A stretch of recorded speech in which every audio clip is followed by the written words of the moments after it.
देख रहे हैं सत्यहिंदी.com। चलिए एक नजर डालते हैं अब तक की सुर्खियों पर। भारत जोड़ो यात्रा का आज 65वां दिन है। इस समय यात्रा महाराष्ट्र में मौजूद है और आज 11 नवंबर को यात्रा महाराष्ट्र के नांदेड़ में अर्धपुर से शुरू की गई, जो कि शाम के समय हिंगोली में जाकर रुकेगी। बता दें, महाराष्ट्र में कांग्रेस की पदयात्रा 14 दिनों तक जारी रहेगी और इस दौरान 5 जिलों में होते हुए 382 किलोमीटर की दूरी तय कर 20 नवंबर को मध्य प्रदेश में एंट्री करेगी। झारखंड के मुख्यमंत्री हेमंत सोरेन इस समय अवैध खनन के मामले में ईडी के निशाने पर हैं और ऐसे में उनकी पार्टी वर्ष 2019 के विधानसभा चुनाव के दौरान किए गए 2 अहम वादों को पूरा करने की तैयारी में लगी है। बता दें, आज शुक्रवार को झारखंड विधानसभा के विशेष सत्र में 2 ऐतिहासिक बिलों को मंजूरी दिए जाने की संभावना है, जिसमें पहला बिल 1932 के भूमि रिकॉर्ड का उपयोग करके इसके स्थानीय निवासियों का निर्धारण करने और दूसरा अन्य पिछड़े वर्ग के लिए रोजगार और नौकरियों में आरक्षण को 14% से बढ़ाकर 27% किए जाने से संबंधित है। वहीं इन बिलों को राजनीतिक रूप से इतना संवेदनशील माना जा रहा है कि विपक्ष इसका विरोध करेगा, इस बात की बहुत ही कम संभावना है। हिमाचल प्रदेश विधानसभा चुनाव के लिए गुरुवार 10 नवंबर प्रचार का आखिरी दिन था। इस दौरान केंद्रीय गृह मंत्री अमित शाह ने पांवटा साहिब और सुलह में भाजपा की रैली के दौरान जनता से अपील की कि यह सोचकर वोट ना डालें कि जयराम ठाकुर को मुख्यमंत्री बनाना है, बल्कि यह सोचकर मत का प्रयोग करें कि हिमाचल को नंबर 1 राज्य बनाना है। इसके साथ ही शाह ने कांग्रेस पर भी निशाना साधा। अमित शाह ने कहा कि कांग्रेस के पास कोई मुद्दा नहीं है। वह कहती है कि हिमाचल में एक बार बीजेपी और एक बार कांग्रेस आती है, लेकिन वो जमाना गया। उन्होंने आगे कहा कि मणिपुर, असम, यूपी, उत्तराखंड में दोबारा बीजेपी की सरकार बनी। अब गुजरात में छठी बार और हिमाचल में भी बार बीजेपी की सरकार बनेगी।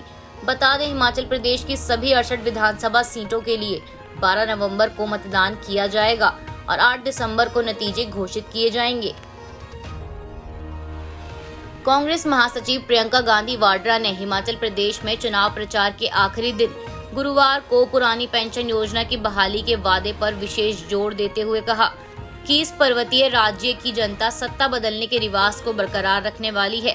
प्रियंका ने सरकार बनने पर मंत्रिमंडल की पहली बैठक में ओपीएस को मंजूरी दिए जाने का वादा किया और कहा कि यह कोई जुमला नहीं है जिसे पूरा नहीं किया जा सके। उन्होंने प्रधानमंत्री नरेंद्र मोदी के एक बयान को लेकर उन पर परोक्ष रूप से पलटवार करते हुए कहा कि सबको पता है कि आजादी के बाद किसने स्थिर सरकारें दी और किसने विधायक खरीद कर सरकारें गिराई हैं। दरअसल प्रधानमंत्री मोदी ने बुधवार को राज्य में एक चुनावी सभा में कहा था कि कांग्रेस स्थिर सरकार नहीं दे सकती। उन्होंने कहा था कि कांग्रेस यदि राज्य में सरकार बनाती है तो केवल विकास को बाधित ही करेगी। प्रियंका गांधी ने प्रधानमंत्री के एक और बयान का हवाला देते हुए कहा, आपसे कहा जाता है कि दवाई बदलेंगे तो मरीज ठीक नहीं होगा। ऐसे लगता है कि हिमाचल प्रदेश बीमार है। यह सब फिजूल की बातें हैं, आप सब जानते हैं। उनका कहना था, इस मंच से आपसे कोई भी कुछ भी कह सकता है। आज की राजनीति में देख रहे हैं कि पैसे और झूठ का बोलबाला है। नेता कुछ भी वादा करते हैं, 5 साल बाद आपको पता चलता है कि कुछ हुआ या नहीं। प्रियंका ने कहा, मैं आपसे यह आग्रह करना चाहती हूँ कि आप अपनी परिस्थितियों और अपने अनुभव के आधार पर वोट करिए। उन्होंने आगे कहा कि भाजपा के लोग कहते हैं कि ओपीएस के लिए पैसे कहां से आएंगे। उनसे मैं पूछना चाहती हूं कि उद्योगपति मित्रों के कर्जे माफ करने के लिए पैसे कहां से आते हैं। उन्होंने कहा कि ओपीएस कोई जुमला नहीं है और सरकार बनते ही इसे पहले फैसले के तौर पर लागू किया जाएगा। समाजवादी पार्टी ने गुरुवार को मैनपुरी लोकसभा सीट पर होने वाले चुनाव के लिए पार्टी अध्यक्ष अखिलेश यादव की पत्नी एवं पूर्व सांसद डिंपल यादव को उम्मीदवार बनाया है। बता दें, डिंपल यादव 2012 और 2014 में कन्नौज सीट से सांसद रह चुकी हैं। वहीं इस बीच समाजवादी पार्टी के संस्थापक मुलायम सिंह यादव की छोटी बहू अपर्णा यादव ने गुरुवार को भारतीय जनता पार्टी की उत्तर प्रदेश इकाई के अध्यक्ष भूपेंद्र सिंह चौधरी से लखनऊ में मुलाकात की। अपर्णा ने प्रदेश बीजेपी अध्यक्ष से मुलाकात की तस्वीरें अपने ट्विटर हैंडल पर भी शेयर की। हालांकि चौधरी ने अपने आवास पर उनसे मुलाकात करने आए अन्य पार्टी नेताओं और कार्यकर्ताओं की भी तस्वीर शेयर की है, लेकिन अपर्णा की उनसे ऐसे वक्त पर मुलाकात के बाद अटकलें लगनी तेज हो गई हैं कि क्या भाजपा डिंपल यादव के सामने अपर्णा यादव को चुनावी मैदान में उतारेगी। बता दें, अपर्णा ने इस साल की शुरुआत में 19 जनवरी को बीजेपी का दामन थामा था। अपर्णा मुलायम सिंह यादव की दूसरी पत्नी से उनके बेटे प्रतीक यादव की पत्नी हैं। आज शुक्रवार को उत्तर प्रदेश के मुख्यमंत्री योगी आदित्यनाथ बैठक करेंगे और इस बैठक के दौरान उपचुनाव को लेकर फैसला किया जाएगा। बीजेपी अपर्णा यादव को इन उपचुनाव में मौका देती है या नहीं, इसका जवाब आज शुक्रवार को मिलने की उम्मीद है। बता दें, मैनपुरी सीट पर उपचुनाव की तारीखों का ऐलान हो चुका है। 5 दिसंबर को वोटिंग होगी और नतीजे 8 दिसंबर को आएंगे। वहीं समाजवादी पार्टी ने मैनपुरी से पार्टी अध्यक्ष अखिलेश यादव की पत्नी एवं पूर्व सांसद डिंपल यादव को उम्मीदवार बनाया है। ऐसे में सबकी नजरें इसी बात पर टिकी हैं कि भाजपा डिंपल यादव के सामने उनके प्रतिद्वंदी के रूप में किसे खड़ा करती है। जवाहरलाल नेहरू विश्वविद्यालय के परिसर में विद्यार्थियों के 2 समूहों के बीच गुरुवार को झड़प हो गई।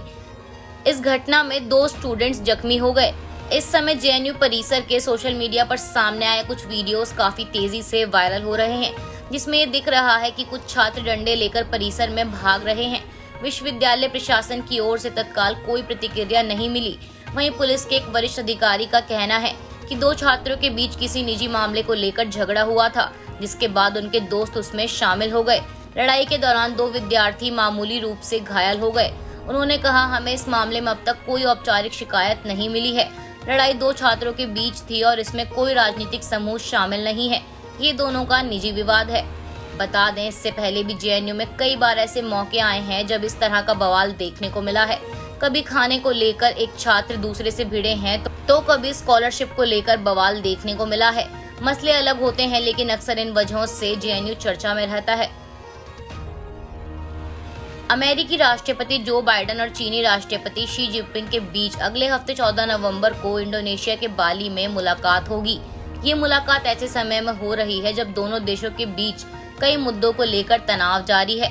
बता दें, हाल के समय में ताइवान के मामले को लेकर चीन और अमेरिका आमने सामने आ गए थे।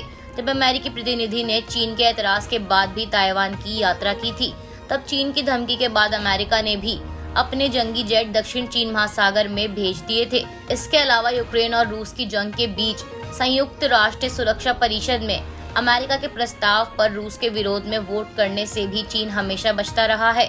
इसे लेकर भी अमेरिका और चीन के बीच में तनातनी है। वहीं इससे पहले तत्कालीन अमेरिकी राष्ट्रपति डोनाल्ड ट्रंप के समय जब उन्होंने चीन से कारोबार के दौरान टैरिफ बढ़ा दिया था, तब भी दोनों देशों के रिश्ते खटास से भर गए थे। इसी बीच कोरोना वुहान से फैला है, इस बात को ट्रंप ने खुलेआम बोला। यहाँ तक कि कोविड वायरस को चाइनीज वायरस भी कहा था। अब हाल ही के इन सभी मुद्दों के बीच अमेरिका और चीन की मुलाकात पर दुनिया भर के देशों की नजर रहेगी। आज के लिए बस इतना ही। बाकी की खबरों के लिए जुड़े रहिए सत्यहिंदी.com के साथ।